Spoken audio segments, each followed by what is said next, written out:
नमस्कार, कान्तिपुर समाचारमा स्वागत छ। सुरु गरौँ अहिलेका मुख्य समाचारबाट। देउवाको पक्षमा गरेको हस्ताक्षर फिर्ता लिन एमाले नेपाल पक्षलाई दियो 3 दिनको समय। नेपाल समूह भन्छ अवैध बैठकले गरेका निर्णय मान्ने छैन। कोभिडका कारण आज 34 जनाको मृत्यु, करिब 1400 संक्रमित थपिए। राष्ट्रिय फुटबल टिमका खेलाडी सहित 20 जनाको गलत पीसीआर रिपोर्टमा केन्द्रीय प्रयोगशालाले छानबिन नै गरेन। वैदेशिक रोजगारीका गन्तव्यमा मुलुकले खोप लगाएका कामदार माग गर्न थाले। खोप नपाउँदा नेपालीको रोजगारी गुम्ने चिन्ता। अफगानिस्तानको प्रमुख युद्धस्थल बाग्राम हवाई अड्डा अमेरिकी सेनाले 20 वर्षपछि छाड्यो। सुरक्षाको जिम्मा घरेलु सेनालाई।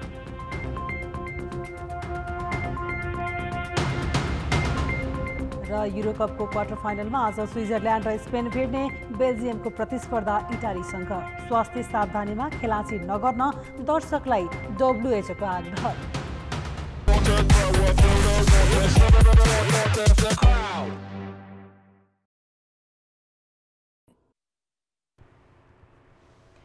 सत्तारूढ नेपाल कम्युनिस्ट पार्टी एमालेको केन्द्रीय कमिटीले असन्तुष्ट पक्षलाई विपक्षी नेता शेरबहादुर देउवालाई प्रधानमन्त्री बनाउन गरेको हस्ताक्षर फिर्ता लिन निर्देशन दिएको छ।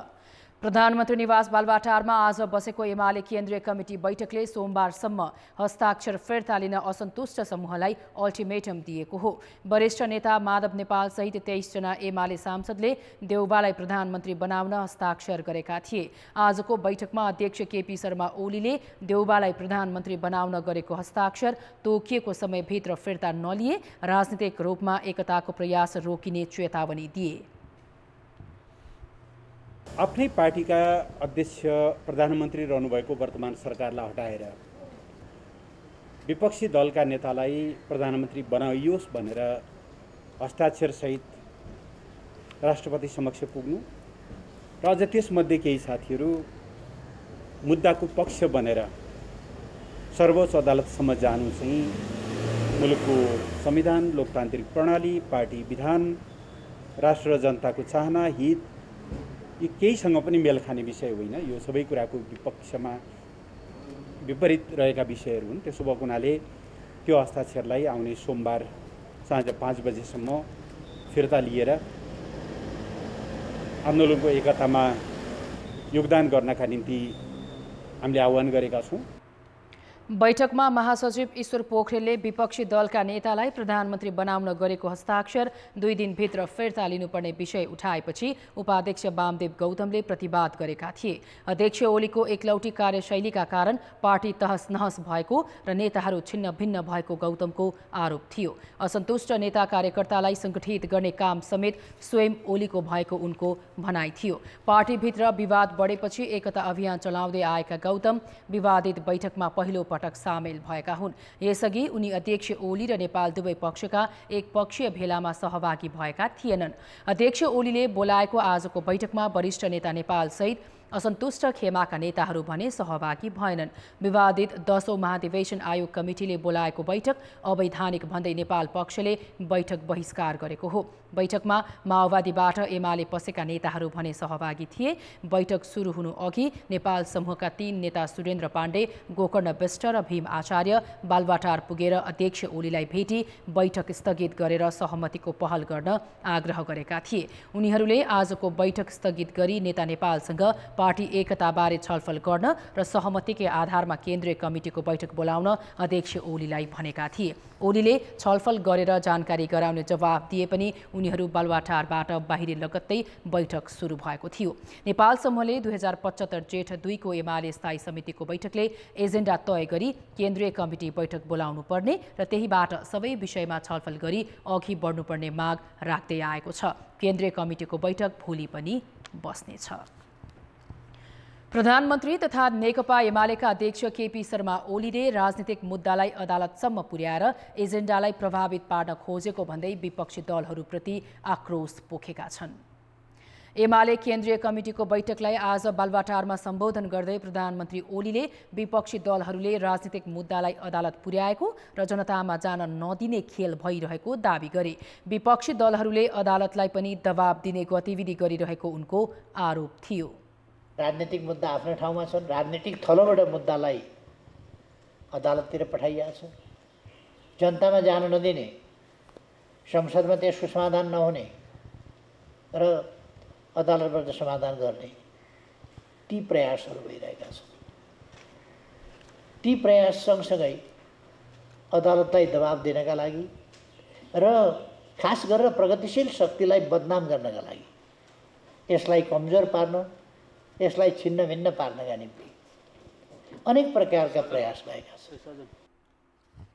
आफ्नै दलको असन्तुष्ट पक्षलाई सङ्केत गर्दै ओलीले पार्टीलाई कमजोर पार्ने र आफ्नै सरकार ढाल्ने खेलमा विपक्षी दलसँग मिलेर असंसदीय र अराजक काम गरेको आरोप लगाए।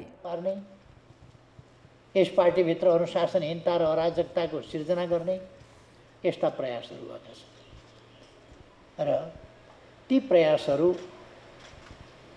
आफ्नो पार्टीको सरकार ढाल्ने र प्रमुख प्रतिपक्षी दलका नेताको नेतृत्वमा सरकार बनाउने जस्ता लोकतन्त्र, संसदीय अभ्यास, दलीय प्रणाली, दलीय अनुशासनको उल्लङ्घन गर्ने र अराजकताको स्थिति सिर्जना गर्ने त्यस्ता खालका कामहरू पनि भइरहेका। आगामी मङ्सिरभित्र सबै नेपालीले खोप लगाउन पाउने दाबी पनि प्रधानमन्त्रीले बैठकमा गरेका थिए। यता आजको केन्द्रीय कमिटीको बैठक नै बहिष्कार गरेको एमाले असन्तुष्ट समूहले बैठकलाई अवैधानिक भन्दै आफूहरूलाई दिएको अल्टिमेटमलाई अर्थहीन भनेको छ। विपरीत गरिएको त्यो आयोजक कमिटी अवैध हो र त्यसले गरेका कुनै पनि निर्णयहरू मान्य हुँदैनन् भन्ने हामीले भन्दै आएका थियौँ र स्वयं सर्वोच्च अदालतले पनि कानुन र सम्पूर्ण कुराको समग्र विवेचनापछि सोही बमोजिम त्यो आयोजक कमिटी अवैध भएको ठहर गरे। अहिले आएर त्यो अवैध भनेर प्रमाणित भइसकेको कमिटीलाई नै केन्द्रीय कमिटीमा रूपान्तरण गर्ने भन्ने जुन शब्द प्रयोग गरिएको छ त्यसले त्यो आयोजक कमिटीबाट रूपान्तरित जुन नयाँ सङ्गठन बन्छ त्यो पनि अवैध हुन्छ। एकैचोटि केन्द्रीय कमिटीको बैठक बोलाएर उहाँले जे निर्णय गर्यौँ भन्नुभएको छ त्यो निर्णयको कतै पनि वैधता छैन। वैधता नभएको निर्णयको कुनै अर्थ हुन्छ जस्तो मलाई लाग्दैन र त्यो कुरालाई कुनै धेरै ठुलो रूपमा लिनुपर्ने पनि लाग्दैन। हामी पार्टी एकताको पक्षमा छौँ, तर त्यो एकता भनेको पार्टीको विधान बमोजिम हुनु पर्यो, नौ राष्ट्रिय महाधिवेशनको निर्णय बमोजिम हुनु पर्यो र जब दुई पक्ष भएर मतभेद भइसकेपछि वार्ता र सहमतिको आधारमा त्यो सहमति र वार्ता केमा आधारित हुनु पर्यो भने पार्टीको विधानमा आधारित हुनु पर्यो, हाम्रो योभन्दा अगाडि महाधिवेशनको निर्णयमा आधारित हुनु पर्यो, हाम्रा सिद्धान्त नीति, हाम्रो नियमावली, हाम्रो सङ्गठन अगाडि सञ्चालन गर्ने निर्देशिका हो त्यसमा आधारित हुनु पर्यो भने त्यसले सार्थक परिणाम निकाल्छ। अब त्यसमा आधारित भएन भने त अब कसैले काहीँ निर्णय गर्नुको कुनै औचित्य पनि हुँदैन, त्यसले कुनै प्रभाव पनि पार्दैन।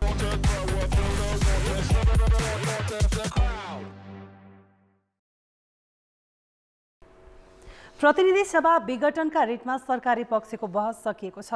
रिटमा विपक्षी बनाएका राष्ट्रपति कार्यालय र प्रधानमन्त्रीका तर्फबाट सरकारी वकिल तथा निजी कानुन व्यवसाय गरी 15 घण्टा बहस गरे। सर्वोच्च अदालतको संवैधानिक इजलासमा उनीहरूले मुख्य रूपमा के जिकिर लिए त? सुरुवातदेखि नै सुनवाईमा उपस्थित हाम्रा सहकर्मी दीपक आचार्यको प्रस्तुति। सरकारी पक्षका वकिलहरूले बहसका क्रममा मूल रूपमा प्रधानमन्त्री र राष्ट्रपतिको कदम संविधान सम्मत रहेको भन्दै बचाउ गरेका थिए। प्रतिनिधि सभा विघटन भने बाध्यात्मक रहेको उनीहरूको दाबी थियो। संविधानको धारा 76 को उपधारा 5 को व्यवस्थामा सांसदहरू स्वतन्त्र नभएको भन्दै त्यसलाई निर्दलीय व्याख्या गर्न नमिल्ने तर्क राखे। हामीले अवलम्बन गरेको प्रणाली बहुदलीय नै भएकाले अन्य धारामा जस्तै त्यसमा पनि दलको व्हिप अनिवार्य रहेको तर्क गरे।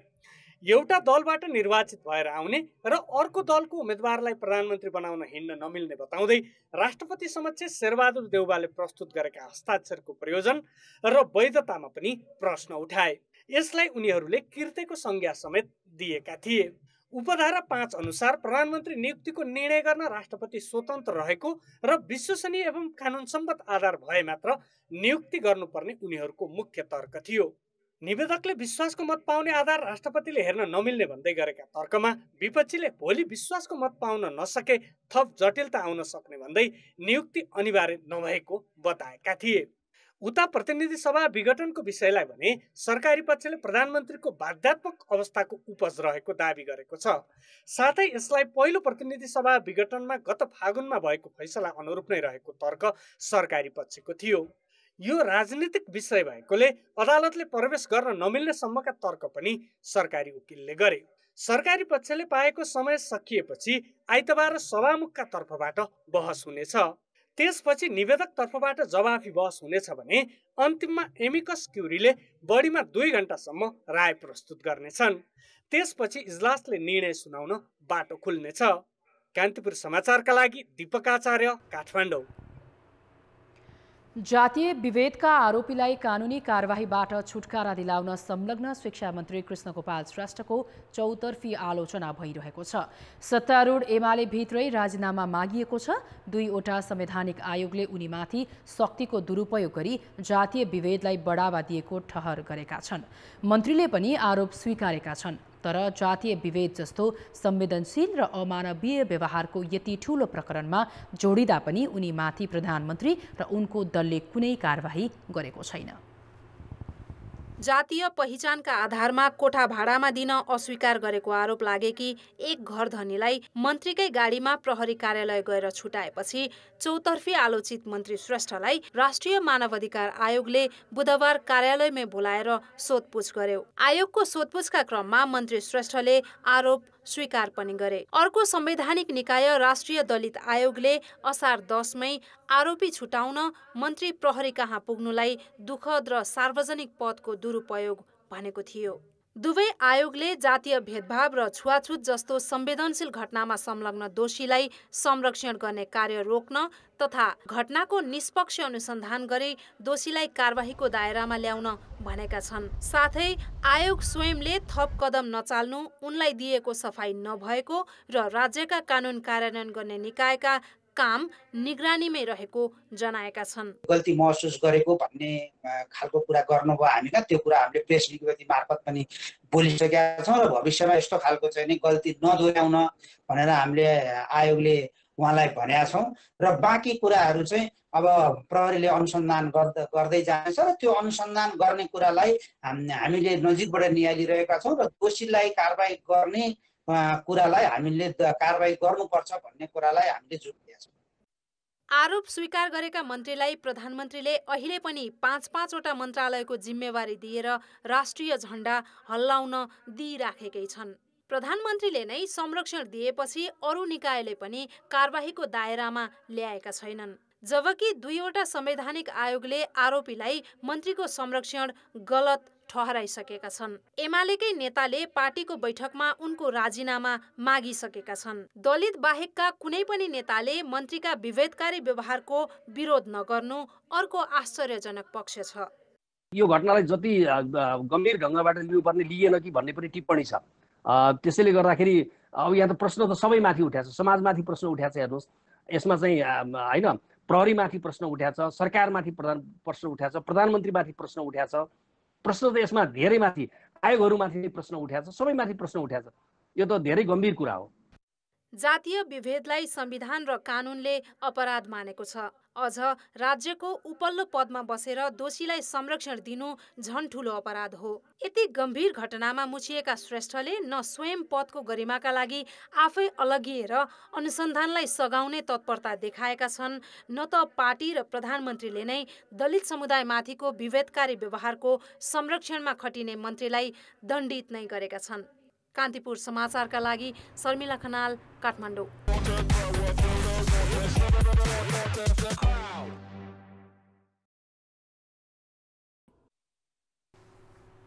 कोरोनाका कारण पछिल्लो 24 घण्टामा 34 जनाको मृत्यु भएको छ। यो सँगै मृत्यु हुनेको संख्या 9179 पुगेको छ। स्वास्थ्य मन्त्रालयका अनुसार 6566 जनाको PCR परीक्षण गर्दा थप 1391 जनामा संक्रमण पुष्टि भएको छ। परीक्षणको तुलनामा 21% भन्दा बढीमा संक्रमण देखिएको हो। आज थपिनेमा काठमाडौँ उपत्यकाका 429 जना छन्। अहिले कुल संक्रमित मध्ये 26,336 जना घरमै छन् भने 2938 जना संस्थागत आइसोलेसनमा छन्। अहिले पनि 632 जनाको आइसियु र 181 जनाको भेन्टिलेटरमा उपचार भइरहेको भएको छ। पछिल्लो 24 घण्टामा 3451 जना भने संक्रमण मुक्त भएका छन्। राष्ट्रिय फुटबल टिमका 11 खेलाडीसहित 20 जनाको कोभिड परीक्षण रिपोर्ट 24 घण्टाको अन्तरालमै फरक आएपछि प्रयोगशालाको विश्वसनीयतामा थप प्रश्न उठेको छ। तर प्रयोगशालामाथि सरकारी नियमन नै छैन। यस क्षेत्रको प्रमुख नियामक निकाय राष्ट्रिय जनस्वास्थ्य प्रयोगशालाले अहिलेसम्म कुनै छानबिन नगरी केवल रमिते बनेको छ। अखिल नेपाल फुटबल संघ एन्फाले बुधबार 32 जनाको पीसीआर परीक्षण गरायो। तीमध्ये 11 खेलाडी र 9 पदाधिकारी तथा कर्मचारीमा कोभिड पुष्टि भयो। कुपण्डोल स्थित विध प्रयोगशालाले कोभिड पोजिटिभ रिपोर्ट दिएपछि एन्फाले एएफसी एसियन कप र साफ च्याम्पियनसिपलाई लक्षित गरी सुरु गर्न लागेको बन्द प्रशिक्षण स्थगित गर्यो। रिपोर्ट प्रति शंका लागेर एन्फाले बिहीबार 20 जनाकै स्टार अस्पतालमा परीक्षण गरायो। नभन्दै स्टार अस्पतालले 20 मध्ये कसैमा पनि संक्रमण नरहेको रिपोर्ट दियो। 2 अलग प्रयोगशालाले 24 घण्टाको अन्तरमा दिएका 2 फरक रिपोर्ट मध्ये कुनलाई विश्वास गर्ने, यसले एन्फा त अन्योलमा परेको छ नै प्रयोगशालाको विश्वसनीयतामा पनि प्रश्न उब्जाएको छ।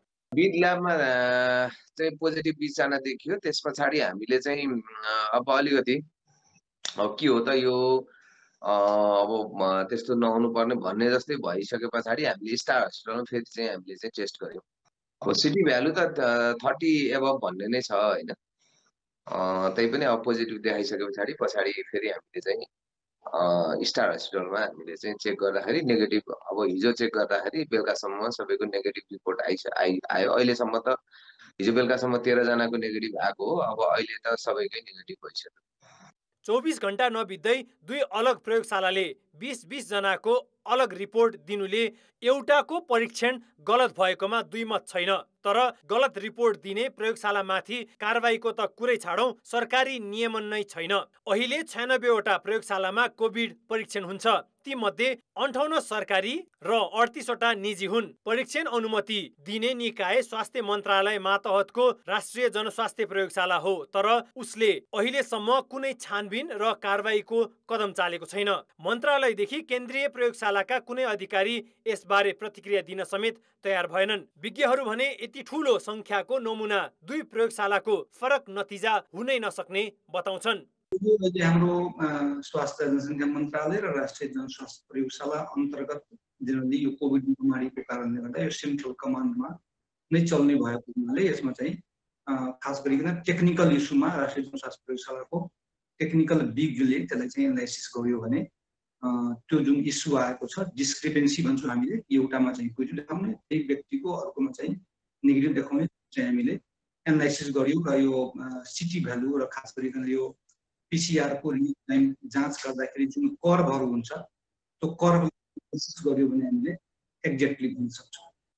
यस प्रकरणले कोभिड परीक्षणमा कुन हदसम्मको लापरवाही र दण्डहीनता छ भन्ने पनि पुष्टि गरेको छ। कान्तिपुर समाचारका लागि सुबिन्द्र श्रेष्ठ, काठमाडौँ। खोप लगाउन भएको ढिलाइको असर वैदेशिक रोजगारीमा परेको छ। श्रम गन्तव्य मुलुक साउदी अरेबिया र कुवेतले खोप लगाएका श्रमिकलाई मात्र काम दिने नीति लिएपछि वैदेशिक रोजगारी थप प्रभावित बन्न पुगेको छ। माग नै कटौती भएका बेला खोपका कारण श्रमिक जान नपाएपछि यसको असर अब विप्रेसनमा देखिनेछ।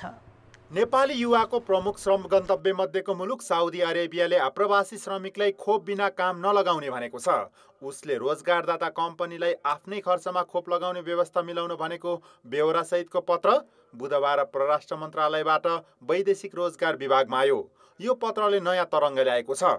रोजगारदाता कम्पनीले नेपालमै खोप लगाइदिने हो या साउदी अरेबिया पुगेपछि भन्ने स्पष्ट भएको छैन। तर यसले रोजगारदाताले नेपाली श्रमिकको साटो खोप लगाएका देशका श्रमिकलाई प्राथमिकता दिने र व्यवसाय थप चौपट हुने त्रास म्यान पावर व्यवसायमा छ। कुवेत सरकारले पनि खोप लगाएका श्रमिकलाई मात्र काममा लगाउने भनेको छ। यस्तै अन्य खाडी मुलुकका कम्पनीले पनि खोप बिना काम दिन नसकिने बताउन थालेका छन्। तर विदेश जाने श्रमिकलाई अहिले खोप व्यवस्थापन गर्न सक्ने अवस्थामा सरकार छैन। आफूले पनि दिइराखेको र त्यहाँको रोजगारदातालाई नै यस विषयमा जिम्मेवारी बनाएको देखिन्छ र अरू मुलुकहरूमा जाने सवालमा चाहिँ यदि खोप अनिवार्य हो भन्ने कुराहरू आयो भने अब हामी यस विषयमा सचेत छौँ। अब ती कुराहरू आउने बित्तिकै अनि हामीले कुन देशमा कुन किसिमको चाहिँ इन्जेक्सन जस्तो हामी कहाँ भएको इन्जेक्सन नै उहाँहरूले एक्सेप्ट गर्ने हो होइन त्यस विषयमा पनि हामी स्वास्थ्य मन्त्रालयसँग छलफलमा जान्छौँ र अनि उहाँहरूले भनेका मात्रै उपलब्ध भयो भने त्यसको व्यवस्था उहाँले गर्न सक्नुहुन्छ कि सक्नुहुन्न त्यस विषयमा पनि हामी हाम्रो नियोग मार्फत उहाँहरूसँग संवाद चलाउँछौँ। कोभिडको असरले यो आर्थिक वर्ष उसै पनि श्रमिकको माग निकै घटेको छ। जेठसम्म जम्मा 1,40,000 श्रमिकको माग आएको छ, जुन अघिल्लो आर्थिक वर्षको सोही अवधिको तुलनामा 58% कम हो। खोप लगाउनु पर्ने शर्तले व्यवसायीले माग अनुसार श्रमिक पठाउन सकेका छैनन्।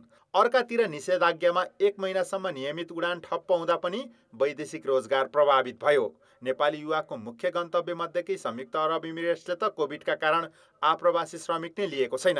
यसको असर आगामी दिनमा विप्रेषणमा पर्ने देखिन्छ। रोजगारदाताका शर्तपछि व्यवसायीले वैदेशिक रोजगारीमा जाने युवालाई खोप आफै लगाइदिन तयार रहेको बताएका छन्, तर श्रम मन्त्रालयले पत्याएको छैन। हैन, जस्तै वैदेशिक रोजगारको लागि चाहिँ वार्षिक 5 लाखको हाराहारीमा चाहिँ नेपाली दाजुभाइ दिदीबहिनीहरू चाहिँ विदेश जानुहुन्छ भने उहाँहरूको लागि चाहिँ खोप उपलब्ध गराउने जिम्मा बरु वैदेशिक व्यवसायसँग आबद्ध रहेका सङ्घ संस्थाहरू अथवा हामी वैदेशिक व्यवसाय सङ्घले जिम्मा दिए पनि हुन्छ। हामी सक्षम छौँ, हामी ल्याउन सक्छौँ। हाम्रा नेपाली दाजुभाइ दिदीबहिनी जो श्रमिकको रूपमा चाहिँ उहाँ विदेश जानुहुन्छ उहाँहरूको लागि चाहिँ हामी आफै पनि निजी क्षेत्रलाई दिने हो भने हामी ल्याउन सक्छौँ। अहिलेसम्म वैदेशिक रोजगारीमा रहेका युवाले पठाएको विप्रेषणबाटै मुलुकको अर्थतन्त्र चलिरहेको छ। तर कोभिडका कारण 1 वर्षमै 5 लाखभन्दा बढी श्रमिक स्वदेश फर्किसकेका छन्। यो अवधिमा जानेको सङ्ख्या भने निकै न्यून छ। खोपका कारण श्रमिक पठाउन नसक्ने हो भने अर्थतन्त्रमै असर पर्ने पक्का छ। कान्तिपुर समाचारका लागि सुमन पन्थ, काठमाडौँ। कोभिड विरुद्धको खोप वितरणमा असमानता देखिएको छ। खोप खास गरी सहर केन्द्रित देखिएको छ। अहिलेसम्म 26,04,000ले पहिलो डोज र 7,57,000ले दुवै डोज खोप लगाएकामा सबैभन्दा बढी बागमती प्रदेशका हुन्। स्वास्थ्य मन्त्रालयका अनुसार 5 महिनाको अवधिमा 26,04,818 जनाले पहिलो डोज खोप लगाएकामा सबैभन्दा धेरै अर्थात् 34% बागमती प्रदेशका हुन्। यो प्रदेशमा पहिलो डोज खोप करिब 9 लाखले पाएका छन्। तर कर्णाली प्रदेशमा पहिलो डोज पाउनेको सङ्ख्या 1.25 लाख मात्रै छ। प्रदेश 1, 2 र लुम्बिनीमा 3.5 लाखभन्दा बढीले पहिलो डोज खोप पाएका छन्। गण्डकीमा भन्दा सुदूरपश्चिममा 23,000 बढीले खोप पाएका छन्। दोस्रो डोज खोप वितरणमा पनि समानता छैन। दोस्रो डोज लगाएका मध्ये 59% अर्थात् 4,49,000 भन्दा बढी बागमती प्रदेशका हुन्। यो सङ्ख्या कर्णाली प्रदेशमा 29,000 मात्र छ। पहिलो डोज धेरै लगाएको आधारमा चौथो नम्बरमा रहेको लुम्बिनी दोस्रो डोज धेरै लगाउनेको सूचीमा दोस्रो नम्बरमा छ। सबैभन्दा धेरै खोपको दायराभित्र आइपुग्नु भएको व्यक्तिहरूको सङ्ख्या बागमती प्रदेशमा धेरै छ। त्यसपछि क्रमशः प्रदेश नम्बर 2, प्रदेश नम्बर 1, गण्डकी प्रदेश र लुम्बिनी प्रदेशमा धेरै व्यक्तिहरू खोपको दायराभित्र आउनु भएको छ। धेरै व्यक्तिहरूले खोप लगाउनु भएको छ। कोभिडको पहिलो लहरमा प्रदेश 2, लुम्बिनी, सुदूरपश्चिम र कर्णाली सबैभन्दा बढी प्रभावित भएका थिए। दोस्रो लहरमा बागमतीमा बढी प्रभाव देखियो। कोभिड विरुद्धको खोप सबै प्रदेशका लागि उत्तिकै आवश्यक हो। परीक्षण गरिएका 4 मध्ये 1 जनामा कोभिड देखिरहेको र दैनिक 30 जना भन्दा बढीले ज्यान गुमाइरहेको अवस्थामा खोपको विकल्प नरहेको चिकित्सकहरूको भनाइ छ। खोप अलि धेरै सङ्ख्यामा लगाउन पाएको भएदेखि चिकित्सा बिरामीहरू पनि कम हुन्थे र डेथ रेट पनि कम हुन्थे। तर अब एक खालले अनफर्चुनेटली अब धेरै ठाउँमा खोप लगाउन पाएनौँ, त्यस कारणले पनि डेथ रेट बढेको जस्तो लाग्छ। अब जतिले लगाएको छ तिनीहरू चाहिँ रिलेटिभली सेफ, कम्प्लिटली त भन्दिनँ, रिलेटिभली सेफ। सरकारले भने अहिलेसम्म 10 लाख डोजभन्दा बढी खोप किन्न सकेको छैन। अहिलेसम्म लगाइएको खोपमध्ये 30 लाख डोजभन्दा बढी भारत, चीन र कोभ्याक्सले अनुदानमा दिएका हुन्। व्यवस्थापनमा चुकेकैले 13.5 लाख बढी ज्येष्ठ नागरिकले 16 साता बितिसक्दा पनि दोस्रो डोज खोप कहिले पाउँछन् भन्ने प्रश्नको जवाफ सरकारले नै दिन सकेको छैन। कान्तिपुर समाचारका लागि कृपाल गौतम, काठमाडौँ। निषेधाज्ञा खुकुलो भएपछि उपत्यका भित्रनेको सङ्ख्या बढेको छ। कोरोना संक्रमणको उच्च जोखिम र लकडाउनका कारण उपत्यका छाडेकाहरू अहिले धमाधम राजधानी आइरहेका छन्। प्रशासनले स्मार्ट लकडाउनको संज्ञा दिँदै निषेधाज्ञा सहित सवारी आउजाउ खुकुलो पारेपछि उपत्यका छिर्ने नाकाहरूमा भिडभाड बढेको छ। पूर्वी नाका काभ्रे र भक्तपुरको सिमाना साङ्गाबाट उपत्यका आउनेको लर्को छ। खुकुलो पारिएको निषेधाज्ञा र सवारी सहजताले राजधानी भित्रिने बढेका छन्। यसअघि महामारीको त्रास र जोखिमका कारण राजधानी छाड्नेहरू पूर्ववत काममा फर्किन राजधानी आउन लागेका हुन्। स्टुडेन्ट मान्छे हामी चाहिँ त्यो फर्म भर्नु हामीलाई भनेको छ, 28 गतेभन्दा पहिला फर्म भर्नु भनेको छ। यही असारमा त्यही कारणले हामी फर्म भर्न आएको यति दुःख पाएको छु अहिले प्लास्टिक पुरै छोडिदिनु तोलघाटबाट 5 खालसम्म 5 खालबाट धुरीखेलबाट बनेपाबाट साङ्गा स्टेप पार गर्दै आयौँ अब काठमाडौँ छिर्न चाहिँ एकदम अमेरिका छिर्या भन्दा पनि ठुलो भयो। अहिले उपत्यका भित्रिनेमा वैदेशिक रोजगारमा जानेहरू, विद्यार्थी, जागिरे, उपत्यकामा दैनिक मजदुरी गर्नेहरू बढी छन्। गाडी रिजर्भ तथा सार्वजनिक सवारीमा साँगा नाकासम्म पुग्नेहरू त्यहाँबाट जगाटीसम्म पैदलै हिँडेर आइरहेका छन्। गाडीबाट आएको हैन, अब यहाँ नजिक रोकिया छ, अब अर्को गाडी पाउँछ भनेको छ, त्यहाँ तल अब गाडी नै छैन। अब झोला बोकेर यसरी हिँड्नु परिरहेको। सरकारले भनेको मापदण्ड सहित स्वास्थ्य सावधानी अपनाएका सवारीलाई उपत्यका प्रवेश दिएको प्रहरीले जनाएको छ। तर प्रशासनको अनुमति पत्र नलिएका, स्वास्थ्य सावधानी नअपनाएकालाई नाकाबाटै फर्काउने गरिएको प्रहरीको भनाइ छ। यात्रुहरूले भने प्रहरीले पहुँचका आधारमा प्रवेश दिइरहेको आरोप लगाएका छन्। जोडबिजोडी गरेर खोल्ने भनेको निर्णय भएको छ भने कडाइ त छ, तर पनि अब पब्लिक बसहरू चलेको छैन यहाँसम्म त आउनु पर्ने हो नि त। उपत्यका पुर्याउने भन्दै जिल्लाबाट यात्रु बोकेर आएका केही सवारी साधनले भने बदमासी गरेको पाइएको छ। उनीहरूले विभिन्न बहानामा यात्रुलाई नाकामै छाड्ने गरेका छन्। नाकामा यात्रु कुरेर बसेका ट्याक्सीहरूले पनि बाध्यताको फाइदा उठाउँदै मनलाग्दी भाडा असुलिरहेका छन्। खुकुलो लकडाउनपछि उपत्यका भित्रिने क्रम बढेसँगै स्वास्थ्य सावधानीका लागि पनि उत्तिकै ध्यान दिने कि? कान्तिपुर समाचारका लागि सुन्दर शिल्पकार, साङ्गा नाका, भक्तपुर। लगातारको वर्षासँगै आएको बाढी र पहिरोका कारण 2 दिनदेखि अवरुद्ध पूर्व पश्चिम राजमार्ग अझै खुल्न सकेको छैन। यस्तै पहिरोले अवरुद्ध नारायणगढ मोगलिन खण्ड पनि बन्द छ। यस्तै पछिल्लो 24 घण्टामा 3 जनाको मृत्यु भएको छ। बाढीले बुटवल नारायणगढ खण्डको नवलपुरमा कलबट बगाउँदा यातायात ठप्प भएको हो। मुलुककै मुख्य राजमार्ग अवरुद्ध हुँदा सयौं सवारी साधन बाटोमै अलपत्र परेका छन्। सडक विभागका अनुसार मोगलिन नारायणगढ खण्डको 4 किलोमा बिहिबार राति खसेको ढुङ्गाका कारण अवरुद्ध सडक अझै खुलेको छैन। कान्ती राजमार्ग अन्तर्गत जितपुर र मगुवामा सडक पनि अवरुद्ध भएको छ। पहिरोले घर पुरिँदा आज चितवनमा 2 र खोटाङमा 1 जनाको मृत्यु भएको गृह मन्त्रालयले जनाएको छ। उता लमजुङको बेसी सहरबाट मनाङ जाने सडक पनि 17 दिनदेखि अवरुद्ध छ भने अरनिको राजमार्ग अन्तर्गत कोदारीमा पनि सडक सुचारू हुन नसकेको सडक विभागले जनाएको छ। बाराको पसाहा, बालगंगा र दुधौरा नदीमा आएको बाढीले खेतीयोग्य जमिन डुबानमा परेको हो। गृह मन्त्रालयको तथ्याङ्क अनुसार देशका 18 जिल्लाहरू बाढी र पहिरोले प्रभावित भएका छन्। गत जेठ 31 गते मनसुन सुरु भए यता मुलुकभर 178 वटा बाढी र पहिरोका घटनामा अहिलेसम्म 33 जनाको मृत्यु भएको छ भने 31 जना बेपत्ता छन्। आइतबारसम्म प्रदेश 1, बागमती र गण्डकीका केही स्थानमा भारी वर्षा हुन सक्ने भन्दै मौसम पूर्वानुमान महाशाखाले सचेत रहन भनेको छ। प्रदेश 2 मा आइतबार राति मेघ गर्जनसहित वर्षा हुने अनुमान गरिएको छ।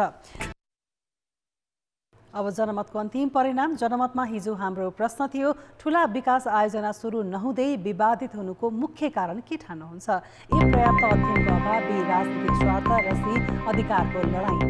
जनमतको अन्तिम परिणाम यस्तो छ। ए, पर्याप्त अध्ययनको अभावमा 20%, बी, राजनीतिक स्वार्थमा 75% र सी, अधिकारको लडाईँमा मात्र 5% मत प्राप्त भएको छ। अब आजको प्रश्न। जनमत हाम्रो प्रश्न छ, कोरोना परीक्षणमा प्रयोगशालाका विसङ्गतिप्रति नियामक नै मौन बस्नुलाई के भन्नुहुन्छ? ए, जिम्मेवारी बोधको अभाव, बी, मिलेमतको परिणाम र सी, स्रोत साधनको समस्या। जनमतको अन्तिम परिणाम भोलि साँझ 8 बजेको कान्तिपुर समाचारमा प्रसारण गर्नेछौँ। कृपया न्युज स्पेस ए, बी वा सी टाइप गरी 34001 मा SMS गरी आफ्नो मत व्यक्त गर्नुहोला। अब जनताको आवाज। हामीले आज प्रधानमन्त्री केपी शर्मा ओली र नेता माधव कुमार नेपाल पक्षीय सुदूरपश्चिमका सांसदलाई सोधेका छौँ, केन्द्रमा भइरहेको पार्टी विभाजनको विवादले प्रदेश सरकारमा कस्तो असर परेको छ? जनताको आवाज। एमालेको विवादको ठूलो असर प्रदेशहरूमध्ये सुदूरपश्चिमाञ्चलमा पनि परेको छ। पार्टीको आधिकारिक निर्णयलाई नमान्ने र आफ्नो हिसाबले संसदमा बहुमत सदस्यहरूले हाम्रो निर्णय जे छ हामी मान्छौँ भन्ने तरिकाले विपक्षीसँग गठबन्धन गरेको अवस्था सुदूरपश्चिमाञ्चलमा रहेको छ। तत्काल विभाजनले एउटा अब सरकारको चलिरहेको, सरकारभित्र विवाद भइरहेको छ। जुन ढङ्गले समानुपातिक ढङ्गले बजेटहरू बाँड्नुपर्ने थियो त्यो भएको छैन।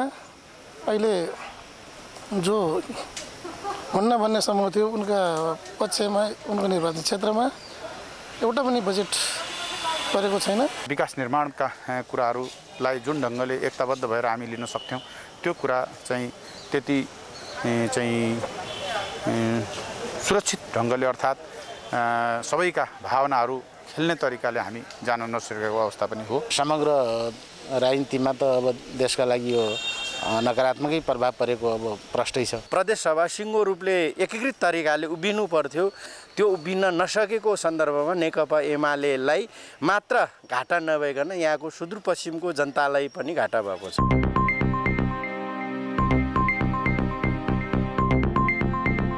अब मौसम सम्बन्धी जानकारी।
कान्तिपुर समाचार अहिलेलाई सकियो। कान्तिपुर टेलिभिजन हेर्दै गर्नुहोला। नमस्ते।